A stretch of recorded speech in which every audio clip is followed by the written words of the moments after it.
Hello my dear student, welcome to Kaizen plus education. तो guys, titration, redox titration 12th science में आपका स्वागत है। इसमें हम वाइवा देखेंगे specially for redox titration and specially for your board examination, practical exam and competitive exam में भी ये बहुत काम आएंगे क्वेश्चन आंसर। तो इसको अच्छे से समझ लीजिए और वीडियो एंड तक देखिए। आपने अगले वीडियो में देखा होगा कि कुछ क्वेश्चन इसमें रिपीट होंगे और वो वही क्वेश्चन इसीलिए रिपीट किए ताकि वो बहुत इंपॉर्टेंट है, तो आपको अगेन रिवाइज कर लो उसे। So first question, what is standard solution? तो स्टैंडर्ड सॉल्यूशन का मतलब क्या है? तो standard solution is solution whose strength is known, called standard solution. Standard solution हम इसे कहते हैं जिसकी स्ट्रेंथ नॉन होती है, इसको कहते हैं standard solution. Second question, what is normality? Normality, a solution containing 1 gram equivalent, यहाँ ग्राम इक्विवेलेंट वर्ड खास ध्यान में लीजिए।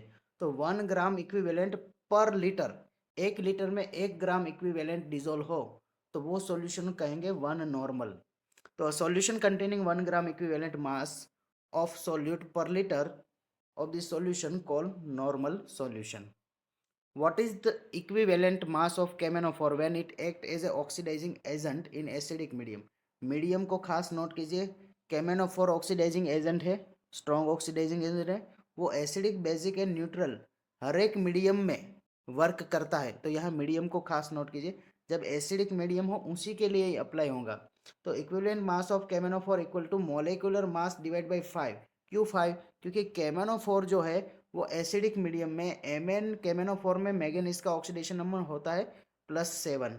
वो 5 इलेक्ट्रॉन गेन करके वो हो जाता है Mn+2, 2+ हो जाता है। तो ये 5 इलेक्ट्रॉन जो है वो बनता है एन फैक्टर। तो एन फैक्टर जो है उससे डिवाइड करते हैं molar mass divide by N factor, तो हमें मिलता है इक्विवेलेंट मास। तो यहाँ 5 इलेक्ट्रॉन वो है एन फैक्टर। तो इसीलिए क्योंकि K M N O four is oxidising agent, that's why it reduce itself from +7 to +2। तो यहाँ पर देखिए कि कैमेनोफोर जो है उसका ऑक्सीडेशन नंबर +7 टू +2 हो रहा है, इसलिए उसका एम्पेरिकल इसका इक्विवेलेंट मास हो जाएगा मोलर मास डिवाइड बाई 5, यानी कि आंसर आ जाएगा 31.6 ग्राम पर equivalent. Then next question, is sodium hydroxide is primary standard? Sodium hydroxide primary standard है तो हम कहेंगे no. K M N O four primary standard? No. तो प्राइमरी स्टैंडर्ड है कौन? तो प्राइमरी स्टैंडर्ड सॉल्यूशन है Na2CO3, ऑक्जेलिक एसिड, मोहर सॉल्ट, ये सब प्राइमरी स्टैंडर्ड सॉल्यूशन है। Then next question, are normality and molarity are same? Normality and molarity same है? तो no, not same. Normality of solution is defined as the number of moles solute present in per kilogram of solvent. Sorry, यहाँ पर normality की जगह पर molality लिखना चाहिए। Molality, normality की जगह पर मोलालिटी, नॉर्मा नहीं बट यहाँ आएगा मोलालिटी। मोलालिटी आप जानते हो, मोलालिटी यहाँ पर लिख रहा हूँ, मोलालिटी यानी कि small m। Normality molarity same नहीं, वो तो सबको पता है, बट मोलालिटी एंड मोलारिटी में क्या फ़र्क है? ऑलमोस्ट सेम दिखने वाले टर्म में थोड़ा सा फ़र्क है। तो मोलालिटी जो है वो क्या है? Molality of solution defined as a number of mole of solute present in 1 kg of solvent. Per KG solvent में कितने मोल ऑफ सॉल्यूट है? जबकि मोलारिटी क्या है? तो molarity tell us about the number of mole of solute per litre of solution. 1 litre solution में कितना मोल of solute है वो बताता है मोलारिटी। बट प्योर सॉल्वेंट में 1 kg सॉल्वेंट में कितना सॉल्यूट है वो दिखाता है molality, small m। Clear? Next question, what would be the normality of 0.1 molar K M N O four? तो यहाँ उनको स्पेसिफाई करना चाहिए कि वो एसिडिक मीडियम में पूछ रहे हैं। तो यहाँ एसिडिक मीडियम की बात हो रही है। एसिडिक मीडियम की, एसिडिक मीडियम में एन बताया मैंने कितना है? 5, एन फैक्टर 5 है। तो मोलारिटी और नॉर्मालिटी का रिलेशन है normality equal to N into molarity. तो नॉर्मालिटी कितनी मिलेगी? तो मोलारिटी 0.1 है और इंटू करेंगे 5 तो हमें मिलेगा 0.5 normal solution. Next question, what volume of 10 molar HCl must be diluted with water to get 1 liter 1 molar HCl। Question ये कहता है कि आपके पास 10 मोलर HCl है, उसमें से आपको 1 लीटर 1 मोलारिटी कॉन्सेंट्रेशन वाला HCl चाहिए। तो आप कैसे बनाओगे, इसका कितना वॉल्यूम लेकर उसको डाइल्यूट करते करते 1 लीटर तक सॉल्यूशन बनाओगे। तो इसका सॉल्यूशन, इसका कैलकुलेशन करना पड़ेगा आपको। Formula M1V1 equal to M2V2, ये इसको बोलते हैं फॉर्मूला ऑफ डाइल्यूशन। तो यहाँ M1 मान लो कि M1 इसको ले लेते, तो ये है 10, और इसका वॉल्यूम कितना लेना चाहिए नहीं पता, इसलिए उसको ले लेते X equal to M2। M2 आपको क्या चाहिए, आपको चाहिए 1 मोलर, और कितना लीटर चाहिए, 1 लीटर चाहिए। तो यहाँ जो आंसर आएगा वो भी लीटर में आएगा, X यहाँ लीटर लिया है। तो क्या आएगा आंसर, एक्स इक्वल टू हो जाएगा 1 × 1, यानी कि टोटल 1 डिवाइड बाई 10। तो आंसर आ जाएगा 0.1 लीटर, क्योंकि लीटर में थी बाकी वैल्यू। ठीक है, clear, okay. Then next question, what is basicity of H2SO4। H2SO4 की बेजिसिटी कितनी है, तो वो जितना H प्लस दे सकता है 2 दे सकता है, इसलिए उसकी बेजिसिटी है 2। Then next question, what is the relationship between normality, molarity, molar mass and equivalent mass। तो पहले नॉर्मालिटी और मोलालिटी का रिलेशन मैंने दिखा दिया, normality equal to molarity into N factor होता है। अब मोलर मास और एन फैक्टर का रिलेशन क्या है, मोलर मास और equivalent mass.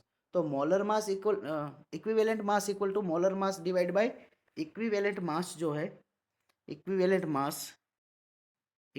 Mass equal to क्या होता है, molecular mass divide by N factor number of electron lose और gain by the 1 mole of K M N O four, या तो जो भी लिया उसके लिए। तो यहाँ पर 5 है, अगर एसिडिक मीडियम है तो अलग अलग मीडियम में अलग अलग होता है। तो गाइज यहाँ पर क्या रिलेशन है, तो नॉर्मालिटी इंटू इक्विवेलेंट मास वो किसके बराबर होगा, मोलारिटी इंटू मोलर मास के बराबर होगा। ये चीज़ को और डिटेल में आप पढ़ना चाहे तो समझो, अभी हमने एग्जांपल लिया था कि मोलारिटी थी 0.1 मोलर थी, और उसका मोलर मास कितना था 158, किसका, केमेनोफोर की बात करो मैं, 158 इक्वल टू, अब इसकी नॉर्मालिटी कितनी थी, नॉर्मालिटी थी 0.5, 0.1 मोलर जो था उसका नॉर्मालिटी 0.5 था, और उसका इक्विवेलेंट मास कितना था 35.6 आया था, आई थिंक। कितना आया था उसका मोलर मास, देखो उसका इक्विवेलेंट मास केमेनोफोर का 31.6, सॉरी, तो 31.6 केमेनोफोर का मोलर मास 31.6। तो ये वैल्यू पुट करो आप, ये वैल्यू आप पुट करेंगे कि 0.5 नॉर्मालिटी और 31.6 equal to 0.1 molarity into molar mass आ जाएगा 158। ये बोथ की वैल्यू सेम आएगी, बोथ का आंसर सेम आएगा। ठीक है, दैट मीन्स कि रिलेशन सही है। Next question, why front door of the balance close during the weighing. पता है कि हम ब्रेथिंग करते तो वो बहुत सेंसिटिव बैलेंस होता है, तो वेइंग में वेरिएशन ना आए, एरर ना आए। तो opening the front door cause vibration in pan due to the operator's breath which lead to inaccurate result. That's why हमें क्लोज कर देना दिए front door. Next, what is the principle of volumetric analysis. Volumetric analysis का principle क्या है, तो volumetric analysis, the concentration of solution is determined by allowing known volume of solution to react quantitatively with another solution of known concentration.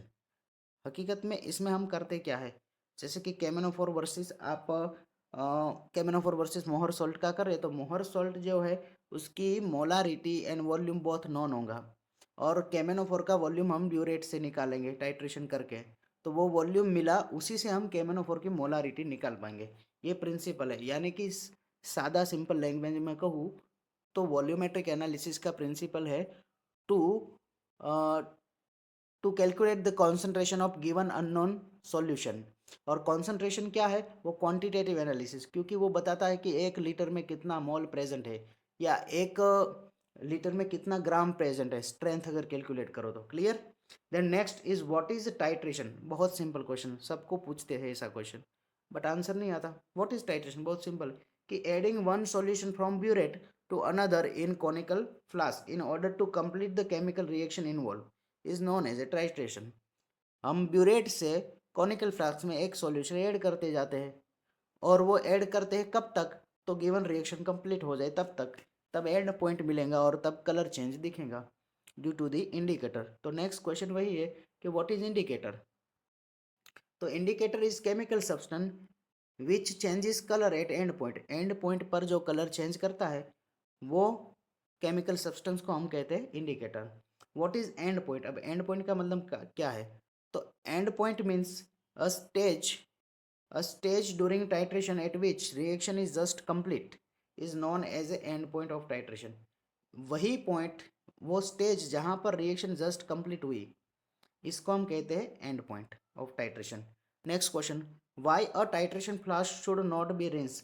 Titration flask यानी कि conic flask क्यों rinse नहीं करना चाहिए। कॉनिकल फ्लास्क इसलिए रिंस नहीं करना चाहिए, अगर रिंस करोगे तो उसके अंदर जो सॉल्यूशन से आपने रिंस किया उसके ड्रॉपलेट्स अंदर होंगे, और ऊपर से उसमें 10 ml पिपेट से आप ऐड करोगे तो दोनों का वॉल्यूम 10 ml नहीं रह के बढ़ जाएगा। तो इसका आंसर भी वही है, पढ़ो जरा क्या कह रहे। This is because during rinsing some liquid will remain sticking to the titration flasks. Therefore, the pipetted volume taken in titration flasks will be increased. Next question. What are primary standard and secondary standard substances? ये बहुत important question है। तो primary, पहले तो primary standard पूछे या तो standard substance पूछे, एक आंसर देना है सेम। क्या है कि ऐसा सब्सटेंस जो इजीली अवेलेबल हो इन high degree of purity. High degree of purity में अवेलेबल हो, पहला पहला क्या कहा कि हाई डिग्री ऑफ प्योरिटी में अवेलेबल हो। दूसरा कि स्टेबल हो। तो तीसरा कि अनअफेक्टेड बाय एयर, एयर से कोई रिएक्शन नहीं करना चाहिए। तीसरा, चौथा कि डज नॉट पिकअप और लूज मॉइस्चर इन एयर। तो मतलब मॉइस्चर एब्जॉर्ब करके वो डेलिक्वेसेंट नेचर का नहीं होना चाहिए, मॉइस्चर एब्जॉर्ब करके पिघल जाए, ऐसा नहीं होना चाहिए। और नेक्स्ट की readily soluble and its water remain as such for long time. और वाटर में वो रेडिली सोल्यूबल होगा, देख यानी कि जो मात्रा में आप सोल्यूबल करना चाहो वो मात्रा में वो इजीली सोल्यूबल हो जाना चाहिए वाटर में, और लॉन्ग टाइम तक उसका कॉन्सेंट्रेशन में कोई चेंज आना चाहिए नहीं। इसको हम कहेंगे प्राइमरी स्टैंडर्ड। ये प्रॉपर्टी जिसमें है that is the primary standard solution. Again revise, most important question है व्हाट इज प्राइमरी स्टैंडर्ड। तो उसकी कैरेक्टरिस्टिक है, पहला कि हाई डिग्री ऑफ प्योरिटी में अवेलेबल हो, उसका देखते हैं प्राइमरी स्टैंडर्ड का प्रॉपर्टी। अगेन रिपीट करते हैं, पहला क्या है कि हाई डिग्री ऑफ प्योरिटी में अवेलेबल हो। दूसरा, स्टेबल हो एट रूम टेम्परेचर। तीसरा, अनएफेक्टेड बाय एयर। और तीसरा, चौथा कि डज नॉट पिकअप और lose moisture from air. And last कि readily soluble in water and form solution. और सॉल्यूशन में कॉन्सेंट्रेशन लॉन्ग टाइम तक चेंज नहीं होना चाहिए, एज इट इज रहना चाहिए। In another word, in other and secondary standard क्या है, तो substance which does not possess above characteristics is called secondary standard substance. Primary standard are crystalline oxalic acid, याद रखो खास example, crystalline oxalic acid, anhydrous Na2CO3 and Mohr salt. ये तीन example है primary standard के। Okay, next question, burette and pipette must be rinsed with the solution with which they are filled. Why. Burette में suppose कैमेनोफोर fill कर रहे हो तो कैमेनोफोर से रिंस करो ब्यूरेट को, और पिपेट में जो सॉल्यूशन आप लेने वाला हो उसी से इसको रिंस करो। क्यों, क्योंकि अगर पहले से कोई सॉल्यूशन अगर उसमें प्रेजेंट है तो वो रिमूव हो जाए और अपने टाइट्रेशन में एरर ना आए।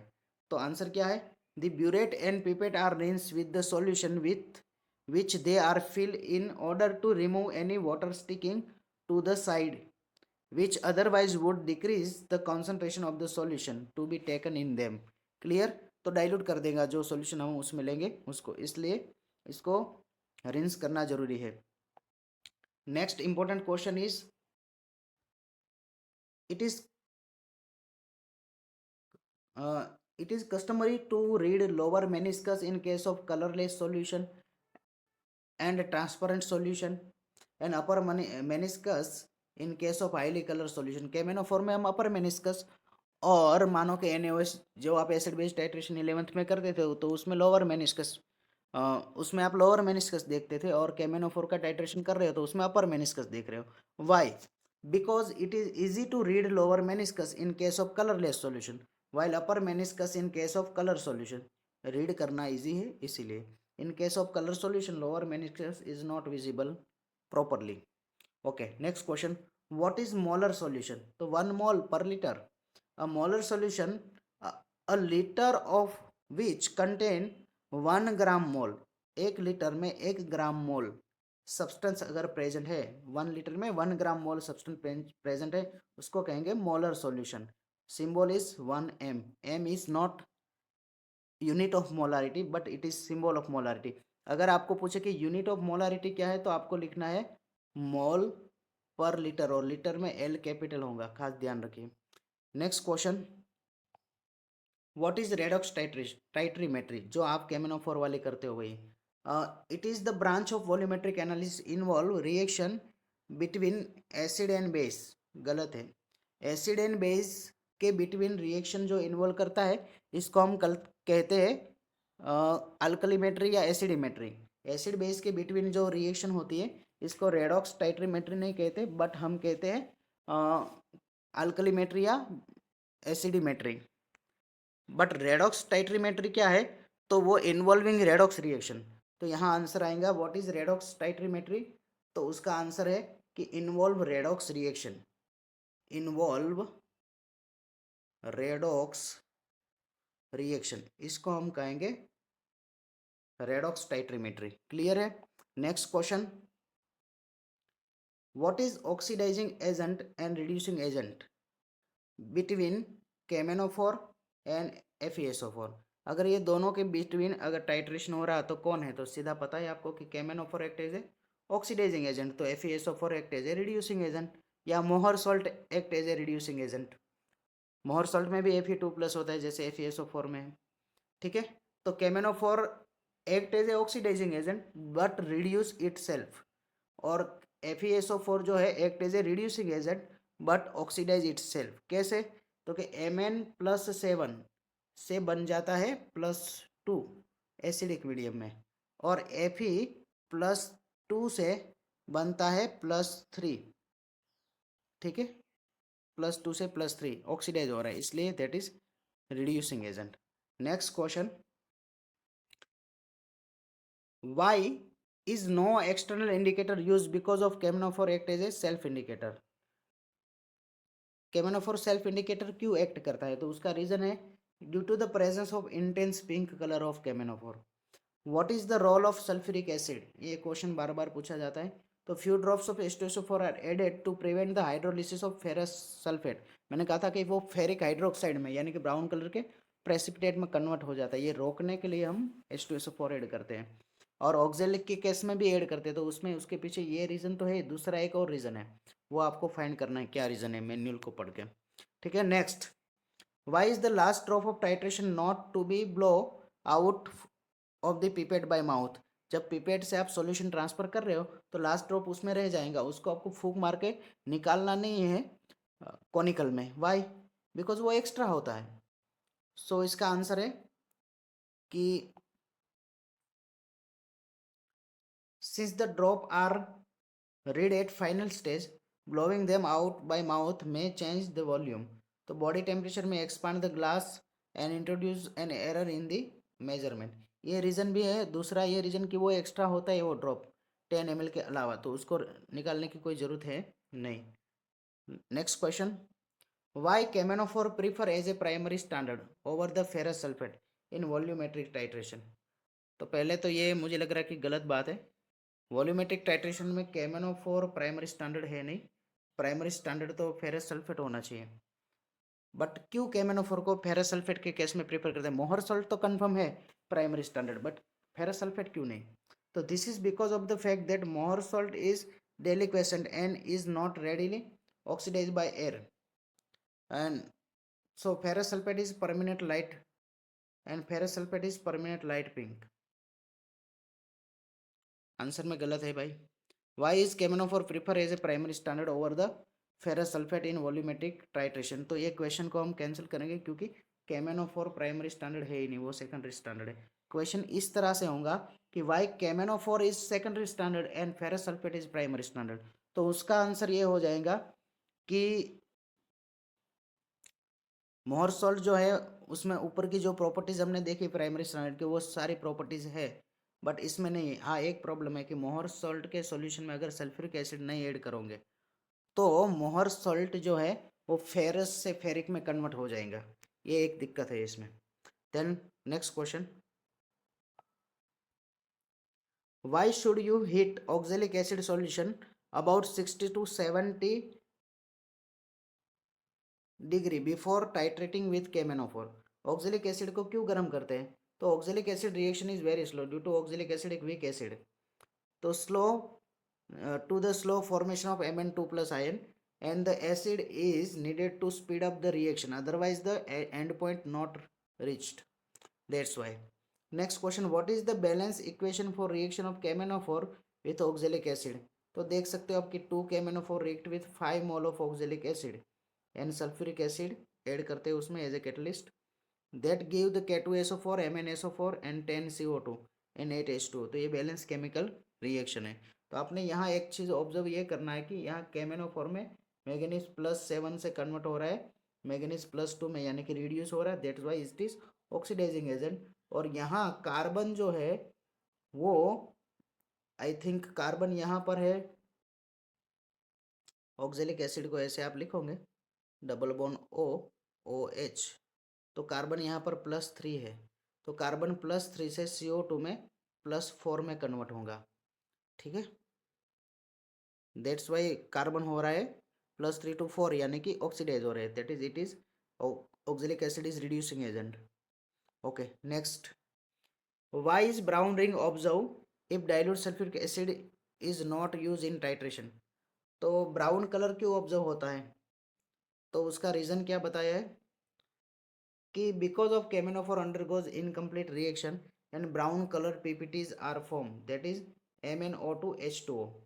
इसलिए कई बार आपने देखा कुछ स्टूडेंट बहुत फास्ट रिएक्शन कर लेते, स्पीड अप कर लेते रिएक्शन में, तो liquid colourless to light pink होने की जगह पर ब्राउन कलर का हो जाएगा, ऐसा एक्सपीरियंस हुआ होगा बहुत सारे स्टूडेंट को। तो इसका रीज़न ये है कि उसके अंदर MnO2H2O फॉर्म होता है, वो ब्राउन कलर के PPTs है। वाई इज कंसनट्रेटेड और dilute sulphuric acid added while preparing a standard solution of KMnO4? KMnO4 का स्टैंडर्ड सॉल्यूशन बना रहे हो तब उसमें डाइल्यूट सल्फ्यूरिक एसिड क्यों ऐड करते हैं? तो few drop of H2SO4 are added to prevent the hydrolysis of ferrous sulphate, बराबर। वो टाइट्रेशन KMnO4 का जब करते हैं तो फेरस सल्फेट के सॉल्यूशन में H2SO4 इसलिए ऐड करते हैं ताकि फेरस सल्फेट का हाइड्रोलिसिस को हम प्रिवेंट कर सके। Then next question is, why burette cock should not be use in KMnO4 titration? हकीकत में आप ब्यूरेट जो यूज़ कर रहे हो उसमें वो प्लास्टिक रबर वाला कोक जो है वो रियल में यूज़ नहीं करना चाहिए। क्यों नहीं करना चाहिए? Because KMnO4 is highly oxidising and attack on rubber, that's why आपने देखा होगा अगर रबर कोक यूज़ कर रहे हो लैब में, रबर कोक वाली ब्यूरेट अगर यूज़ कर रहे हो तो वो बार बार ख़राब हो जाता होगा रबर कोक, इसका रीज़न ये है। Next question, some student use nitric acid instead of sulphuric acid in KMnO4 titration, is it correct? No, nitric acid नहीं यूज कर सकते। Why? Because nitric acid itself at oxidising agent which will interferes the reaction, क्योंकि यहाँ oxidising agent अपने को बनाना है KMnO4 को, और वही है हीरो, ऑक्सीडाइजिंग एजेंट KMnO4 है जो खुद रिड्यूस होगा। बट अगर नाइट्रिक एसिड ले लिया सल्फ्यूरिक की जगह पर तो नाइट्रिक एसिड खुद भी ऑक्सीडाइज होगा और रिड्यूसिंग एजेंट जो है उसको यूज कर लेगा, तो मतलब प्रॉपर रीडिंग मिलेगा नहीं। Last question, why should you heat oxalic acid solution about 6 to 70 degree before titrating with KMnO4? तो उसका हमने देखा कि वेरी स्लो रिएक्शन होती है और heating speed up the reaction allowing go to the completion, तो जल्दी से फिनिश हो रिएक्शन, इसलिए स्पीड अप रिएक्शन को करने के लिए हम यूज़ करते हैं। तो all the best all of you for your exam, board exam, and आपके नॉलेज के लिए भी ऑल द बेस्ट कि ये सारे प्रैक्टिकल के क्वेश्चंस आपने देखे, उसमें कुछ ना कुछ आपको नॉलेज मिला जो आपको बहुत काम आएगा during the your exam and competitive exam, ठीक है।